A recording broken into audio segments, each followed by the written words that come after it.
contagious, isn't it? A little kiddie wink laughing like that. Did I get you? Did you at least feel like smiling? Well, I hope so. And I hope this episode will not only make you smile, but also give you some practical insights into the benefits of laughter. Because, as I've said in the title of this episode, laughter is no joke. It's very serious when it comes to being part of your whole well-being practice. And this podcast is called Self-Belief Unsquashed. By the way, hello, I'm Tricia Lewis, your host. And why am I including this? Because the more you are energized, the more your sort of mojo is elevated, the more resilient you are to all the stuff that is likely to knock you down and get you in that self-doubt spiral. So yes, it is totally relevant to keeping you unsquashed. A little bit of the research behind it and some ideas that I'm going to share as to what might make you laugh more on a day-to-day basis. So here we are in slightly anxious times, and that is exactly the time when perhaps we forget to laugh. And yet it is the one thing that can relieve that stress and anxiety and just make us feel generally better about the world despite everything that's going on in it, because we can only do what we can do. And to be of use to other people, let alone ourselves, we need to keep our health up and we need to keep our energy and our motivation. And laughter is all part of that. I'll start by saying this is not a new idea. I'm not proclaiming some new discovery. In fact, back in the 17th century, there was a chap called Thomas Sydenham, something like that. He was known as the English hypocrite. And there's a quote. Let me find this delightful quote. Here it is. The arrival of a happy clown exercises a more beneficial influence upon the health of a town than of 20 asses laden with drugs. This was in the 17th century. By the way, I think he's talking about medical type drugs. But anyway, 17th century, see? And then there was a famous case, which again is back in the past and it's often quoted, of a chap called Norman Cousins, diagnosed with a spinal disease. And without going into the medical stuff, he was advised to watch comedy videos, and every time he did and had a bout of laughter, all the various readings on the red blood cells or something went in a direction that basically meant his health was boosted. That's a very sketchy, but it's all over the internet. Norman Cousins. And yes, it was then tested again and again, and research does back this up. There are definite health benefits to laughing. Charlie Chaplin, a day without laughter is a day wasted. I just want you to hold on to that. Hold on to it. It's stress relieving. There is research by Dr. Lee Burke and Dr. Stanley Tan from Loma Linda University, I will put all this in the notes, that says laughter reduces cortisol, which is our main stress hormone, and releases endorphins, our feel-good chemicals. See? Just 1 minute of laughing can apparently provide up to 45 minutes of relaxation. That's a very good investment. 1 minute of laughing, 45 minutes of relaxation afterwards. So that's stress relief. It's also immune boosting.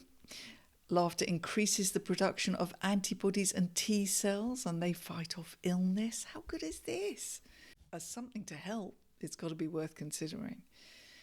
It's at the times where you're going to feel least like laughing, I would imagine, especially if you've got serious health conditions, that you're going to have to very deliberately plug into this particular tool, I think. What else?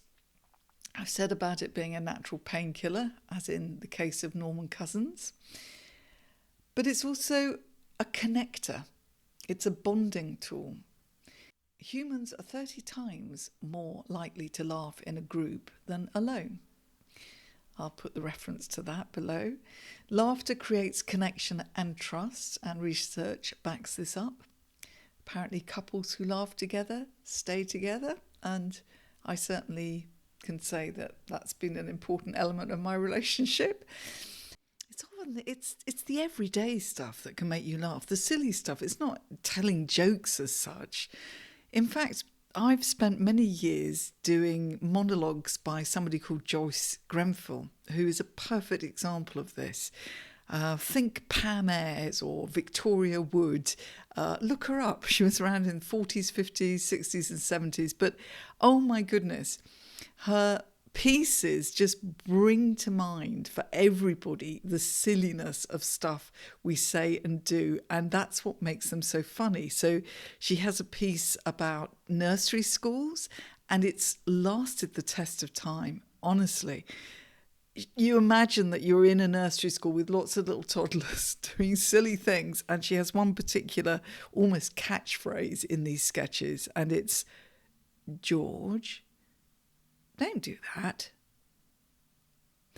And you never really know what George is doing, but you can sort of guess. Is it got something to do with his nose, maybe? But it's just beautiful because it is just the stuff that everybody recognises, and that is so often what makes us laugh, much more than, as I say, anything a little bit more contrived. You know that from comedians that I think you probably enjoy most. They are those... Michael McIntyre's got a great sketch about a man drawer, and whenever he does it, whether you like him or not, you've got to admit it's a great sketch because he talks about the things in this drawer, and everyone is thinking, oh my gosh, that's what we've got in this ridiculous drawer in the kitchen that is of no real use whatsoever, but full of stuff. So yeah, that's a little aside about how if you just share things with people a bit more, the everyday stuff that you almost may be having a laugh at yourself over, you will find a lovely feeling emerges, both in that connection moment and, yeah, the fact you've made someone smile, making people smile. I mean, I've done a lot of performance work, which has been the sort of stuff that brings smiles, and I can tell you the mutual joy that brings is just huge. So it's not only making sure you have more smiling and more laughter, but if you can bring that into other people's worlds as well, you will feel great about it. So win-win. Anyway, I digress. Knowing all these benefits exist, and perhaps realising that you're not doing it enough, well, how could you purposefully do it more?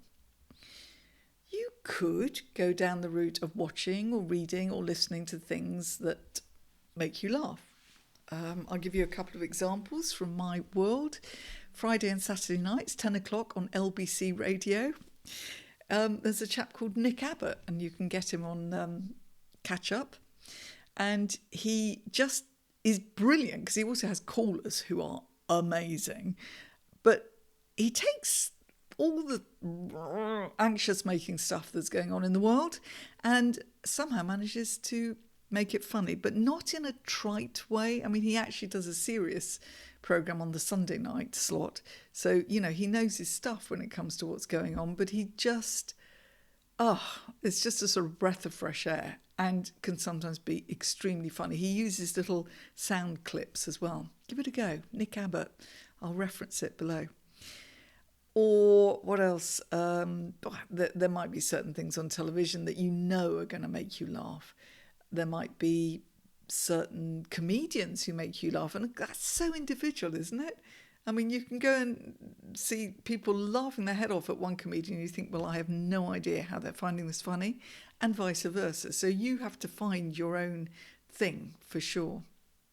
I even listened to a podcast that technically sounds really serious.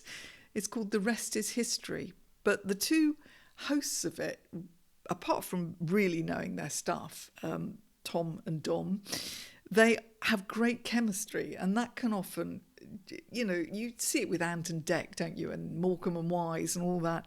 But it's just amazing how they do this storytelling, and because they sort of take the mickey out of each other a little bit as they go along, it has me laughing as well as being fascinated by the history that I'm learning. So there we go. But it's got to be spontaneous. I'm not talking about contrived. There are some people who think they're funny who are really not, and some comedians who are just incredibly contrived and just, leave me not laughing at all, let alone smiling. So you've got to find your own thing. You could try laughter yoga. I've never tried that actually, but I bet it works. I know it works, otherwise it wouldn't be out there. And of course, don't take yourself too seriously. Find opportunities to laugh at yourself. If you do something a bit daft, instead of immediately going to embarrassment cover-up mode, try laughing. And it is contagious, so you've got to also be prepared for people to laugh with you, and remember they're not laughing at you. Two different things. Now, there's also the fake it till you make it aspect of laughing. And the best way to try this is actually to do it with a smile rather than a full-on laugh, but it works with laughter. So when you're feeling pretty bleh, or maybe you're dreading going into some meeting or event that you're not particularly into, and you're a bit of an introvert, and you're thinking, oh no, but I've got to look like I'm enjoying myself, or you're on Zoom or whatever it is. Just try the smile trick. It is extraordinary. So whatever space you're coming from, deliberately smile. And when we say smile, don't do one of those quick smirk things. Do a proper full-on, sort of full body smile, if you like. So you want your eyes to sort of crease up at the sides. You want it to be in your eyes almost. And breathe.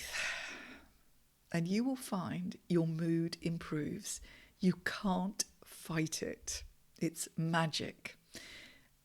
And obviously all those diaphragm things are going on as well when you laugh. It feels like magic, but it's actually quite scientific. So the takeaway is simple. Laughter isn't just for fun. No, it's very serious. It's for your mental health, your physical well-being, and the health of your relationships. Find people who make you laugh, but as I say, make sure it's spontaneous. It's often about the everyday stuff. And some people just share your humour, don't they? And because you are magnetically pulled towards those people, and vice versa. As I say, it relieves stress, it boosts immunity, it reduces pain, it strengthens bonds. And as I said before, it's free. It's totally accessible, and you can access it at any time. So I started with that baby laughing. I'm going to have to end with that baby laughing. And if you look up online things like the laughing policeman, that was around when I was a kid. And there's a song, I mentioned Joyce Grenfell earlier on, there's a song called Narcissus by Norman Wisdom and Joyce Grenfell as a duet. Look that up. I'll put the references here. They both include this laughter element in the song, and I promise you, you're made of stone if it doesn't catch you, if you don't feel that contagion and start laughing, or at least smiling yourself. So I'll leave you back at the giggle factory, and here's to the next time. Stay curious and unsquashed. Here we go.